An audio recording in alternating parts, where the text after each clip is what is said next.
गुरु प्यारी साध संगत जी, आप सभी को प्यार भरी राधा स्वामी जी। संगत जी, आपका हमारे चैनल में स्वागत है। हम आपके लिए रोजाना सत्संग साखियां लाते रहते हैं। रोजाना सुनने के लिए चैनल को सब्सक्राइब जरूर करें। संगत जी, ये जीवन एक प्रेम पूर्ण यात्रा है, उस प्रियतम की ओर, उस मालिक, उस परमात्मा की ओर, जिनकी झलक पाने को हमारी आत्मा अनादि काल से तड़प रही है। ये तड़प कोई साधारण इच्छा नहीं, बल्कि आत्मा की उस पुकार का स्वर है जो अपने सच्चे घर लौटने के लिए व्याकुल है। और कितना बड़ा सौभाग्य है हमारा कि हमें एक जीवित सद्गुरु की कृपा से वो अनमोल नाम प्राप्त हुआ है, जिसे हर आत्मा को नहीं, केवल कुछ चुनी हुई आत्माओं को ही बख्शा जाता है। ये कोई सामान्य उपलब्धि नहीं, ये तो उस परम सत्य की कुंजी है जिसकी तलाश में अनगिनत जन्म बीत गए। पर संगत जी, मन की चालें कभी खत्म नहीं होती। कभी आलस्य, कभी थकावट, कभी नींद, कभी ये सोच कि कल से पक्का, तो कभी दुनिया की चकाचौंध, उत्सव, रिश्ते और जिम्मेदारियां। ये सब हमारी भजन सुमिरन की साधना के सामने दीवार बनकर खड़े हो जाते हैं। मन बड़ी चतुराई से हमें उलझाए रखता है ताकि हम उस अमूल्य अवसर का पूर्ण लाभ ना उठा सके जो हमें इस जन्म में मिला है। इसलिए आइए आज हम विनम्रता से आत्म मंथन करें कि कहीं हम उस दुर्लभ नाम को, उस अमूल्य भेंट को अपनी ही लापरवाही से खो तो नहीं रहे, और कैसे हम मन की इन बाधाओं को पहचान कर प्रेम और अनुशासन से पार कर सके। इसी की ओर ये चर्चा हमें ले जाएगी। संगत जी, सच्चाई यह है कि आज भी बहुत से प्रेमी पूरे दिल से प्रयास कर रहे हैं। वे रोज सुबह नींद और थकावट को त्याग कर उठते हैं, भजन की बैठकों में बैठते हैं, सुमिरन करते हैं और अपने जीवन को सद्गुरु की रजा में ढालने की सच्ची कोशिश कर रहे हैं। ऐसी ही एक प्यारी आत्मा ने हाल ही में एक बहुत भावपूर्ण प्रश्न साझा किया। उन्होंने कहा, मैं रोज सुबह 3 से 6 के बीच ध्यान करता हूं, पर 1 घंटे बाद शरीर थकने लगता है। जब मन थोड़ा स्थिर होने लगता है, तभी अचानक नींद आ जाती है, जैसे कोई सपना शुरू हो गया हो। सिर झुक जाता है और होश टूट जाता है। अगर लेट जाता हूं तो फिर गहरी नींद आ जाती है। ना नाम जप रह जाता है, ना जागरूकता। दिन भर सुमिरन करते रहने की भी कोशिश करता हूं, लेकिन ध्यान में वैसा आनंद नहीं आ रहा। कभी कभी ध्यान के समय एक धीमी सी ध्वनि सुनाई देती है, जैसे दूर से ट्रेन की सीटी या गहरी बेस जैसी आवाज। पर समझ नहीं आता कि ये असली धुन है या बस मेरे मन की कल्पना। संगत जी, ये संघर्ष सिर्फ एक साधक का नहीं है, हम में से बहुत से प्रेमियों का है। अगर आप भी ये वीडियो सुनने आए हैं तो यकीनन आप भी अपने भजन सुमिरन के अभ्यास में लगे हुए हैं, लेकिन हो सकता है नींद आपकी भी सबसे बड़ी रुकावट बन रही हो। क्या आपने भी अनुभव किया है कि जैसे ही सिमरन शुरू करते हैं, आंखें भारी होने लगती है, शरीर पर आलस्य छा जाता है और साधना अधूरी रह जाती है? तो आइए आज हम बड़े प्रेम और गंभीरता से इस विषय पर बात करें। भजन करते समय नींद क्यों आती है? क्या ये केवल शरीर की थकान है या फिर मन की कोई गुप्त चाल? आज हम जानेंगे नींद आने के वो मुख्य कारण जो हमारे अभ्यास में बाधा बनते हैं, और उनके कुछ व्यावहारिक समाधान जो स्वयं अनुभव और कई साधकों की सच्ची बातों से निकले हैं। हम ये भी समझने का प्रयास करेंगे कि कैसे मन हमें ध्यान से भटकाता है, विचारों की अनगिनत तरंगे उठती है, शरीर में अचानक बेचैनी आ जाती है, और जब थोड़ी एकाग्रता बनने लगती है, तभी नींद आकर सब विफल कर देती है और हम निराश होकर उठ जाते हैं। इसलिए संगत जी, आपसे विनती है, इस वीडियो को बीच में मत छोड़िए। कुछ समय अपने सारे कामों को विराम दें और पूरे मन से इस चर्चा में सहभागी बने, क्योंकि ये बातें कोई साधारण विचार नहीं, बल्कि हमारी आत्मा के सच्चे उद्देश्य को पूरा करने की कुंजी है। आज बताए गए उपाय अवश्य आपके काम आएंगे और आपको इस नींद की रुकावट को पार कर भजन सुमिरन की गहराई तक पहुंचने में मदद करेंगे। और हाँ संगत जी, अगर आप हमारे चैनल गुरु के द्वार पर नए हैं तो कृपया सब्सक्राइब जरूर करें, ताकि बाबा जी की अमूल्य शिक्षाएं आपके जीवन में निरंतर पहुंचती रहें। संगत जी, एक बार सवाल जवाब के दौरान बाबा जी ने एक प्रेमी को बड़ी ही प्यारी और गहरी बात समझाई थी। उन्होंने कहा, अपना ध्यान नाम पर लगाओ, खुद पर नहीं। अपनी मुद्रा कैसी है, जगह कैसी है, वातावरण कैसा है, ये सब जरूरी तो है, लेकिन सबसे ज्यादा जरूरी है कि हमारा मन और सूरत नाम में टिके। बाबा जी ने बड़ी ही सहजता से समझाया कि हमें मालिक के करीब हमारे प्रयास नहीं बल्कि उसकी कृपा ले जाती है। इस सच्चाई को जब हम पहचान लेते हैं तब हमें समझ आता है कि केवल एक क्षण का सच्चा निर्मल ध्यान उन घंटों से अधिक मूल्यवान होता है जो हम जबरदस्ती अपने बल पर करने की कोशिश करते हैं। तो संगत जी, सबसे पहली बात जो हमें सच्चे दिल से समझनी है वो ये कि हमारे बस में कुछ भी नहीं है। जो भी होगा वो केवल उसकी कृपा से ही होगा। हमारी भूमिका बस इतनी है कि हम सच्चे मन से प्रयास करते रहें, बाकी सब उसी मालिक की रजा पर छोड़ दें। संगत जी, ध्यान में नींद आना केवल एक रुकावट नहीं होती बल्कि ये एक अवस्था भी होती है। चलिए इसे गहराई से समझते हैं। संगत जी, ध्यान में नींद आना केवल एक रुकावट नहीं होती बल्कि ये एक गहरी अवस्था भी होती है। इसलिए आप परेशान ना हो बल्कि इसे समझने की कोशिश करें। यदि हम इसके संकेतों को ठीक से पहचाने तो हमें ये समझ में आने लगेगा कि हमारी नींद का कारण क्या है। अब हम आपको कुछ ऐसे संकेत बताएंगे जिनसे आप समझ पाएंगे कि क्या ये वास्तव में साधारण नींद है या फिर आत्मिक यात्रा का कोई गहरा संकेत। संगत जी, क्या आपने कभी उस क्षण को महसूस किया है जब सिमरन करते करते मन अचानक स्थिर होने लगता है, सांसें धीमी हो जाती है और एक अद्भुत शांति भीतर उतरने लगती है, जैसे सब कुछ थम सा गया हो। ना कोई चिंता, ना कोई विचार, बस नाम की मधुर ध्वनि और भीतर की सूक्ष्म गहराइयां। यही वो आरंभिक द्वार है सहज अवस्था का, जहां ये मन थकता नहीं, शांत हो जाता है।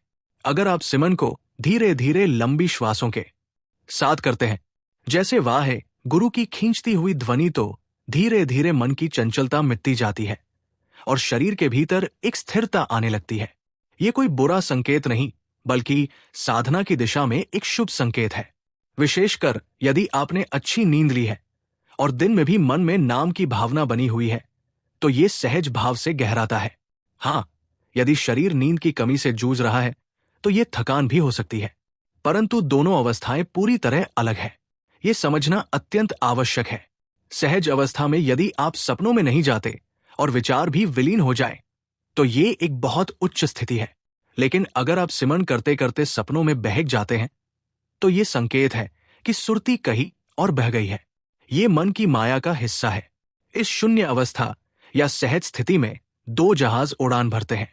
एक वो जहाज है जो अनहद शब्द की ओर जाता है, जहां आत्मा की उड़ान शुरू होती है, और दूसरा वह जो हमें फिर से विचारों, स्वप्नों और माया के संसार में ले जाता है। हमें किस जहाज पर चढ़ना है ये हमारे ध्यान की दिशा तय करती है। अगर सुरती नाम से जुड़ी रहे और विचारों से रहित हो तो अनहद शब्द की ओर ले जाने वाला जहाज ही हमें उठाएगा। संगत जी, ध्यान से सुनिए। शायद किसी ने आपको पहले ये बातें इतनी गहराई से नहीं बताई होंगी। अगर आप ध्यान के समय जागृत रहना चाहते हैं और सिमरन करते हुए नींद से बचना चाहते हैं तो कुछ समय के लिए थोड़ा तेज प्रेरणा से भरा जोशपूर्ण सिमरन करें। धीरे धीरे जब मन स्थिर हो जाए तो फिर उसी लय में गहराई में उतरते जाएं। अब संगत जी, जो बातें मैं आपसे साझा कर रहा हूं ये मेरा व्यक्तिगत अनुभव है, जिन्हें मैंने अपने अभ्यास में उतारने का प्रयास किया है और जिनसे मुझे आत्मिक मार्गदर्शन और गहरी समझ मिली है। यदि अनहद धुन सुनाई देती हो तो उसे सुनते हुए धीरे धीरे नींद की अवस्था में जाएं। बिना स्वप्न की गहरी निद्रा में प्रवेश करें। बीच बीच में जब नींद में थोड़ी देर को जागे, जैसे करवट बदलने के लिए, तो आंखें ना खोलें। उसी क्षण गुरु मंत्र को दोहराएं या धुन पर ध्यान दें। फिर से नींद आएगी, पर सुरती अपशब्द के संपर्क में होगी। जागने पर भी प्रयास करें कि अनहद को सुना जाए या गुरु मंत्र चलता रहे। धीरे धीरे 5 ध्वनियां प्रारंभ होती है। एक समय ऐसा आएगा जब अनहद दूर एक तेज गूंजती हुई आवाज जैसे शंख या बिगुल बजे सुनाई देने लगेगी। फिर ध्यान उस तूर पर लगाएं और संभवत उसके बाद प्रकाश की झलक मिलने लगेगी। उस प्रकाश जो पारदर्शी और चमकता हुआ होता है, पर ध्यान केंद्रित करें। संगत जी, ध्यान में नींद आना कोई बुरी बात नहीं है, बल्कि यह दिखाता है कि शरीर शांत हो रहा है। लेकिन इसमें एक सूक्ष्म रेखा है जो साधना को गहरा बनाती है या केवल सोने की अवस्था में ले जाती है। यह अभ्यास ही बताएगा कि आप किस दिशा में जा रहे हैं। यदि आप सिमरन करते करते ये महसूस करें कि सिर झुकने लगा है, पीठ ढीली हो रही है, तो संभवत आप सपनों की ओर जा रहे हैं। या शरीर की ऊर्जा प्राण कमजोर हो रही है। लेकिन यदि आप स्थिर बैठे हैं, सुरती जागृत है, मन विचारहीन है और गुरुमंत्र भीतर चलता हुआ प्रतीत हो रहा है, तो आप शून्य की ओर बढ़ रहे हैं। संगत जी, जब हम ध्यान की शुरुआत करते हैं तो मस्तिष्क की तरंगे धीरे धीरे अल्फा और फिर थीटा अवस्था में चली जाती है। ये वही स्थिति होती है जो शरीर और मन को नींद के करीब ले जाती है, जिससे लगता है कि हम सोने लगे हैं या हमारा मन भारी हो रहा है। लेकिन ये नींद नहीं बल्कि ध्यान की एक प्राकृतिक अवस्था है जो मन को गहराई में ले जाती है। इस समय सजग रहना बेहद जरूरी है। सजग रहने का अभ्यास कैसे करें? अपने आप से ये भाव बनाए रखें कि मैं देख रहा हूं कि मैं नाम जप रहा हूं, या देखना ही जागरूकता की चाबी है। साथ ही अपने बैठने के पोस्चर पर भी ध्यान दें। रीढ़ सीधी होनी चाहिए और यदि संभव हो तो आंखें हल्की खुली रखें। ये बाहरी सजगता अंदर की जागरूकता को भी जगाती है। जब भी ध्यान के दौरान मन भटके या नींद आने लगे तो उसे कठोरता से नहीं बल्कि प्रेम से धीरे धीरे सिमन की ओर लौट आए। ये अभ्यास धीरे धीरे आपके ध्यान की गुणवत्ता को बढ़ाएंगे और नींद जैसी स्थिति से जागरूकता की ओर ले जाएंगे। संगत जी, मेरे व्यक्तिगत अनुभव में यही समझ आई है कि इन अवस्थाओं को ज्यादा विश्लेषण ना करें, बल्कि केवल प्रेम, समर्पण और सतत सिमन से यात्रा को जारी रखें। मन रास्ते में बहुत से पड़ाव दिखाएगा, लेकिन हमें सिर्फ नाम की डोर पकड़कर आगे बढ़ते जाना है। यदि कभी नींद आ भी जाए और आप महसूस करें कि बस अब लेटना ही है, तो कोई संकोच नहीं, लेकिन भीतर गुरु मंत्र की लौ जलती रहे, यही प्रयास करें। नाम की यात्रा कोई सिद्धि नहीं, एक शुद्धि है, और हर शुद्धि के पहले मन बहुत कुछ बाहर फेंकता है। स्वप्न, विचार, थकावट, भ्रम। परंतु जो प्रेमी टिकते हैं उन्हें वो अनुभव होते हैं जो शब्दों से परे हैं। संगत जी, ये तो हम समझ ही चुके हैं कि ध्यान में नींद आना केवल एक रुकावट नहीं, बल्कि कभी कभी एक आत्मिक अवस्था भी हो सकती है। लेकिन साथ ही नींद आने के कई और कारण भी होते हैं जो हमारे दैनिक जीवन और जीवन शैली से जुड़े होते हैं। आइए अब उन्हें समझने की कोशिश करें। संगत जी, नींद आने के कई कारण हो सकते हैं, लेकिन एक सबसे गहरा कारण है भजन में प्रेम की कमी। जब प्रभु से प्रीत नहीं होती, जब भजन केवल एक दैनिक क्रिया बन जाता है, जब बाबा जी से रिश्ता हृदय से नहीं जुड़ता, तब सुमिरन बोझ लगने लगता है, और वही बोझ नींद बनकर आंखों पर छा जाता है। जहां प्रेम होता है वहां जागृति होती है, वहां चाह होती है, तड़प होती है, इंतजार होता है। लेकिन जहां प्रेम नहीं वहां मन को थकावट महसूस होती है और नींद हावी हो जाती है। उदाहरण के रूप में देखें, मनोरंजन, व्यापार, लालच, चिंता, इच्छाओं में तो नींद नहीं आती, क्योंकि वहां मन का रुचि और राग जुड़ा होता है। लेकिन भजन में मन को प्रेम नहीं मिला तो वो बहाना बना लेता है नींद का। बाबा जी का उपदेश है, भजन को बोझ नहीं समझो, उसे प्रियतम से मिलन की घड़ी मानो। जब ये भाव जगता है तब नींद तो दूर भागती है और हर पल सुमिरन में चित्त डूबा रहता है। कभी आपने अनुभव किया है कि जब हम किसी प्रिय को मिलने जा रहे होते हैं तो मन में एक उत्साह, एक प्रेम की लहर होती है। आंखों में नींद नहीं होती, बल्कि एक आंतरिक ऊर्जा होती है। लेकिन जब वही सुमिरन हम यंत्रवत करने बैठते हैं, बिना प्रेम, बिना जुड़ाव, तो मन ऊब जाता है और नींद आने लगती है। इसका सरल उपाय है सुमिरन से पहले कुछ पल प्रेम की तैयारी के लिए निकालना। संगत जी, इसके लिए मैं जो करता हूं वह ये है, सुमिरन शुरू करने से पहले कुछ पल अपने सद्गुरु का ध्यान करता हूं। मन ही मन उनसे बात करता हूं और विनती करता हूं, हे मेरे सद्गुरु, इस पापी पर अपनी कृपा की दृष्टि डालो, मुझे अपनी शरण में लो, मुझे ऐसा प्रेम और भक्ति दो जो मुझे आपके चरणों से जोड़ दे और मेरा सुमिरन केवल शब्द ना रह जाए, बल्कि आपके प्रेम से भरा एक पुकार बन जाए।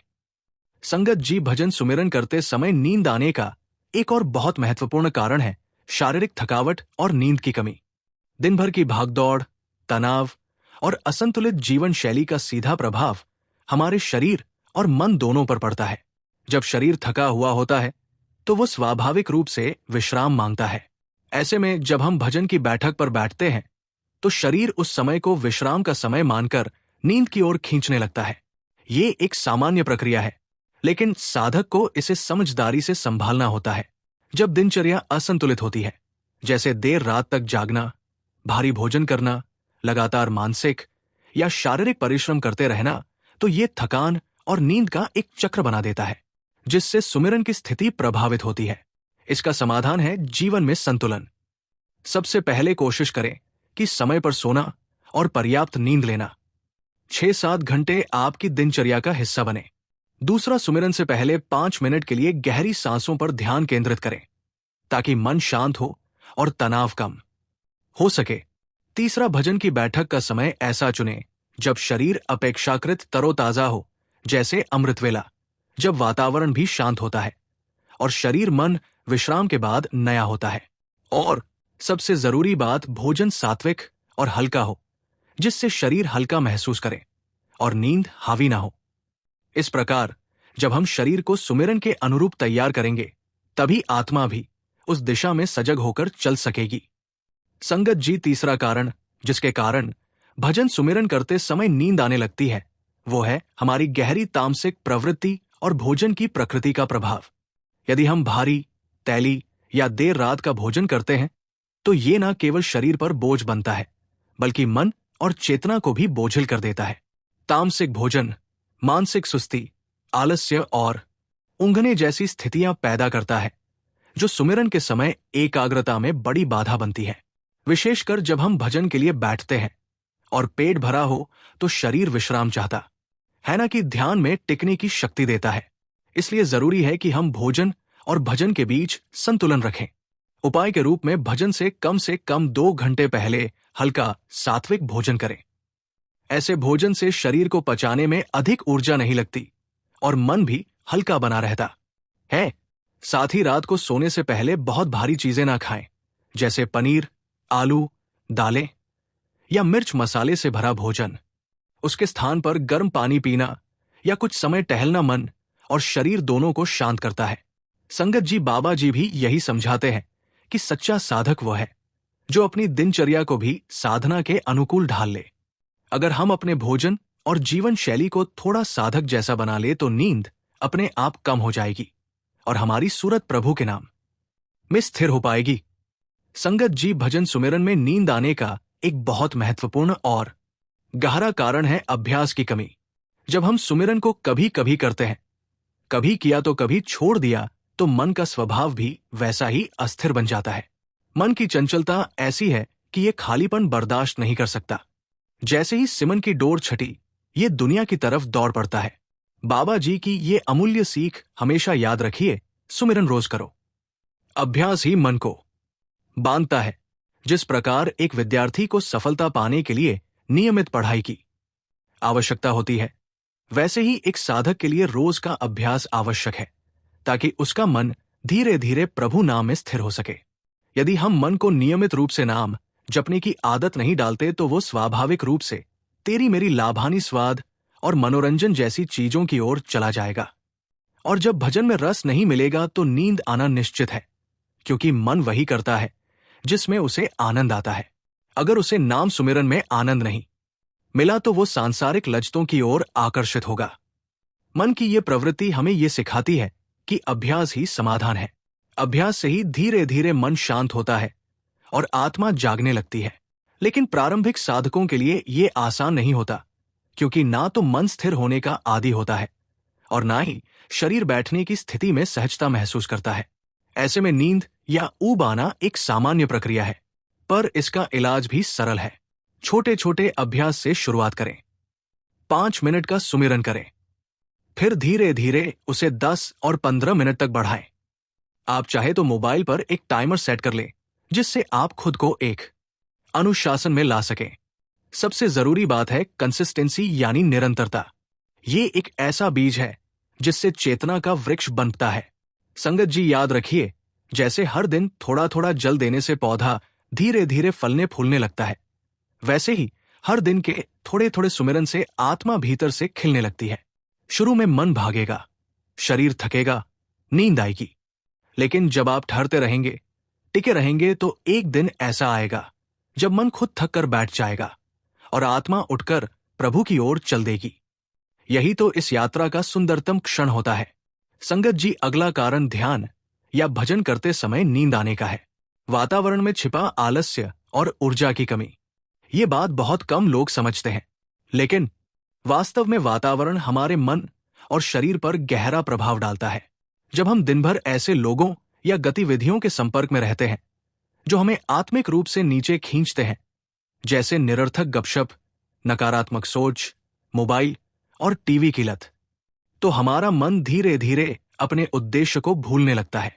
सत्संग से मिलने वाली संगति और वातावरण से हमें जो सकारात्मक ऊर्जा, जागरूकता और प्रेरणा मिलती है, वो इन तमसिक प्रभावों में दब जाती है। मन एक चंचल बच्चा है, उसे बार बार याद दिलाना पड़ता है कि उसका लक्ष्य क्या है। यदि वो दिन भर माया में उलझा रहा है, तो जब आप भजन बैठते हैं, वही मोबाइल, वही बातें, वही दृश्य, वही गपशप की छवियां उसके आगे आने लगती है और उसी के साथ आती है नींद, क्योंकि नींद भी माया की ही एक चाल है जो आत्मिक अभ्यास से रोकती है। संगत जी, अशांत और माया से भरा हुआ मन सुमिरन में स्थिरता और शांति नहीं पकड़ पाता। अगर भीतर शांति चाहिए तो संगति बदलनी होगी, वातावरण बदलना होगा। समाधान बहुत सरल है।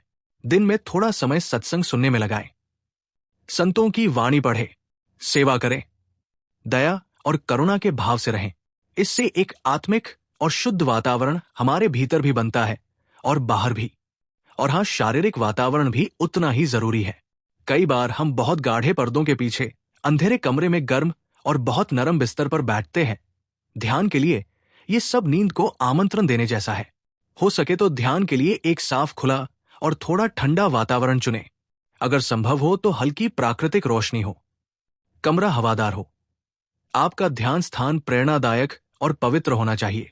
और जब बैठे तो सीधा आसन ले, पीठ टिकाकर नहीं, बल्कि सजग होकर, ताकि मन और शरीर दोनों जागरूक रह। संगत जी, ये छोटा सा बदलाव आपके पूरे अभ्यास को नई दिशा दे सकता है। सद्गुरु की कृपा से जब वातावरण शुद्ध होगा, तब मन भी उस दिशा में चलेगा जहां उसे वास्तव में पहुंचना है। संगत जी, अब कुछ महत्वपूर्ण बातें आपके प्रेम पूर्वक ध्यान में रखना अत्यंत आवश्यक है, जिन्हें यदि आप अपनाते हैं तो न केवल भजन सुमिरन में आपको गहराई और स्थिरता प्राप्त होगी, बल्कि नींद और मन की व्यर्थता जैसी बाधाओं से भी आप सहज ही पार हो सकेंगे। सबसे पहले अपने रोज की दिनचर्या में संतुलन और साधना के अनुकूल बदलाव करें। प्रातः ब्रह्मा मुहूर्त या अमृत वेला का लाभ उठाएं, जब वातावरण शांत होता है और आत्मा भी अधिक सजग होती है। इस समय किए गए सुमिरन और ध्यान का प्रभाव कई गुना अधिक होता है। दिन भर हल्के सुमिरन की आदत डालें, चाहे आप चलते हो, काम कर रहे हो या अकेले हो। मन में नाम की धीमी धुन बजती रहे। यही अंतर सुमिरन धीरे धीरे आपके भीतर एक स्थायी जागरूकता का रूप ले लेता है। मोबाइल, सोशल मीडिया और अन्य भटकाने वाली वस्तुओं से दूरी रखें, क्योंकि ये मन को बार बार बाहर की ओर खींचते हैं और आपकी अंदर की यात्रा बाधित होती है। अब कुछ प्रैक्टिकल और आत्मिक उपायों की ओर चलते हैं, जो नींद पर विजय प्राप्त करने में आपकी सहायता करेंगे। सबसे पहले अभ्यास का समय ब्रह्मा मुहूर्त में रखें, क्योंकि यही समय आत्मिक यात्रा के लिए सर्वश्रेष्ठ है। आसन की स्थिति ऐसी रखें कि शरीर अलसाया ना हो। कुर्सिया, तख्त पर पीठ सीधी और सजग मुद्रा में बैठे। यदि नींद आने लगे तो आंखों में पानी के छींटे मारे या थोड़ी देर खड़े होकर सुमिरन करें। नींद का मुकाबला करने के लिए आसन बदलना भी एक उपयोगी विधि है। नियमित अभ्यास का नियम बना लें, चाहे समय थोड़ा ही क्यों ना हो, लेकिन प्रतिदिन बैठे, क्योंकि यही निरंतरता आत्मा को ऊपर उठाती है। ध्यान रखें, मन की नहीं सुननी है, आत्मा की पुकार को जागृत करना है। जब मन कहे कि थक गए हैं, तो आप प्रेम से आत्मा से कहें, मालिक, तुझसे मिलने को बैठा हूं, तेरी याद में कुछ पल और टिकने दे। सत्संग और संगति का सहारा ले, क्योंकि ये प्रेरणा और ऊर्जा का अक्षय स्रोत है। जब हम दूसरों के अनुभव सुनते हैं तो हमारी आत्मा को भी उठने की तड़प मिलती है। नाम जप को एक भावनात्मक पुकार बनाएं, जैसे कोई बच्चा अपनी मां को पुकारता है, उसी तरह आत्मा की तड़प शब्दों में उतरनी चाहिए। ध्यान का केंद्र आज्ञा चक्र पर टिकाए चित्रों या नीचे की ओर देखने से मन बिखरता है, इसलिए सूरत को मध्य में अंदर की ओर टिकाएं। और सबसे सरल लेकिन सबसे प्रभावशाली उपाय सेवा, संगत की सेवा, घर की सेवा, जो भी सेवा मिले उसमें तन को थकने दे। जब शरीर थकेगा तो नींद अपने आप कम होगी और आत्मा जागृत अवस्था में आएगी। सेवा आत्मा का भोजन है और ये धीरे धीरे अंदर की यात्रा को सहज बनाती है। संगत जी, यदि आप इन बातों को प्रेम और श्रद्धा से अपनाएंगे तो एक दिन ऐसा जरूर आएगा जब नींद, मन और माया ये सब पीछे रह जाएंगे और आपकी सूरत प्रकाश में टिक जाएगी। जैसा कि बाबा जी बार बार कहते हैं, एक दिन तुम्हारी सूरत जाग जाएगी, बस रुके रहो। संगत जी, अब हम अच्छी तरह से समझ चुके हैं कि हम वास्तव में माया के अधीन जीवन जी रहे हैं। ये संसार, इसकी लुभावनी वस्तुएं और दिन भर की चंचलता सब मन को अपनी ओर खींचती है, लेकिन आत्मा वो तो ऊपर उठना चाहती है, अपने मूल की ओर लौटना चाहती है। यही वो आंतरिक संघर्ष है जब आत्मा ऊर्ध्वगमन करना चाहती है और मन उसे नीचे खींचता है। ये संघर्ष बहुत गहरा होता है और इसी वजह से जब हम भजन सुमिरन में बैठते हैं तो अक्सर एक अनजानी थकान, बोझ और नींद छा जाती है। ये सिर्फ शारीरिक थकान नहीं होती, बल्कि ये आत्मा और मन के बीच चल रहे युद्ध का परिणाम होती है। संगत जी, इस अवस्था में निराश नहीं होना चाहिए। इसका समाधान यही है कि दिन भर नाम में जुड़े रह, चाहे काम में हो या विश्राम में मन को बार बार प्रेम पूर्वक नाम पर टिकाने की आदत डालें। सेवा करें, सत्संग में जाएं और उस वातावरण में रहे जहां प्रभु की याद ताजा होती रहे। जब ध्यान में नींद आ जाए तब भी रुके नहीं, प्रेम से नाम लेते रहें बिना शिकायत के। और संगत जी, बाबा जी के वो प्यारे वचन सदा याद रखें, एक दिन तुम्हारी सूरत जाग जाएगी, बस रुके रहो। यही भरोसा हमें अपने लक्ष्य तक ले जाएगा। मन चाहे लाख चाले चले, पर आत्मा की पुकार अगर सच्ची है तो अंतत वो प्रभु से मिलकर रहेगी। बस सतत बने रहना है। सच्चे प्रेम और धैर्य से संगत जी, एक गहरी बात हमेशा याद रखें, भजन को केवल जिम्मेदारी या कर्तव्य समझना सच्चे प्रेम से जुड़ाव नहीं है। जब हम सुमिरन को एक ड्यूटी की तरह निभाते हैं तो ये मन पर बोझ बन जाती है, जैसे कोई काम मजबूरी में करना हो। लेकिन जब यही सुमिरन प्रेम से भीगी होती है तो ये बोझ नहीं, प्रेम पूर्ण मिलन की यात्रा बन जाती है। फर्क है करना है और मिलना है में। एक में दबाव है, दूसरे में इंतजार और आत्मिक खिंचाव। बाबा जी हमेशा समझाते हैं कि नाम जप को बोझ नहीं, सौभाग्य समझो। जब आप इस सौभाग्य का भाव रखते हैं तो सुमिरन नींद नहीं लाता, वह आनंद, चेतना और प्रकाश लाता है। लेकिन इसके लिए सबसे जरूरी है मन को हुक्म देना सीखना। अगर मन ही हमारे ऊपर हावी रहेगा तो साधना कभी भी स्थिर नहीं हो पाएगी। ये मन बड़ा चतुर है, कभी सुस्ती लाता है, कभी उलझनों में फंसाता है, कभी नींद में बहकाता है। इसलिए इसे शासन देना, निर्देश देना सीखना होगा। जैसे एक माता पिता सुबह स्कूल ना जाने की जिद पर अड़े बच्चे को स्नेहपूर्वक लेकिन दृढ़ता से तैयार कर देते हैं, वैसे ही हमें भी मन को प्रशिक्षित करना होगा। कहीं बैठ और नाम जब बार बार प्रेम से पर दृढ़ता से संगत जी मन को नहीं साधा तो जीवन भर साधना अधूरी ही रहेगी। लेकिन अगर एक बार इस मन को नाम के अधीन कर दिया तो वही मन भजन का साथी बन जाता है, बाधा नहीं। और संगत जी, ध्यान का असली लक्ष्य केवल आंखें बंद कर बैठ जाना नहीं, बल्कि नींद, विचारों और माया से जाग जाना है। बाबा जी का पावन वचन है, ये जीवन प्रभु की दी हुई पूंजी है, इसे भजन में लगाओ, नींद में नहीं। ये वचन केवल शब्द नहीं, आत्मा की पुकार है। जब साधक सच्चे प्रेम से बैठता है तो मन चाहे लाख बहाने बनाए, कभी थकावट, कभी आलस, कभी नींद, पर आत्मा का लक्ष्य अटल रहता है। संगत जी, याद रखें कि नींद कोई शत्रु नहीं, वह भी हमारी साधना की परीक्षा है। संगत जी, अगर आपको ये वीडियो अच्छा लगे तो कृपया इसे जरूर आगे शेयर कीजिए ताकि सब इसका लाभ लें और सद्गुरु की कृपा के पात्र बने। और संगत जी, जो भी इस चैनल पर नए हैं, कृपया चैनल को सब्सक्राइब करें और कमेंट बॉक्स में राधा स्वामी जी लिखे, साथ में अपने शहर का नाम और बाबा जी या हजूर जी का नाम लेकर पूरे प्रेम से जुड़ जाएं। राधा स्वामी जी।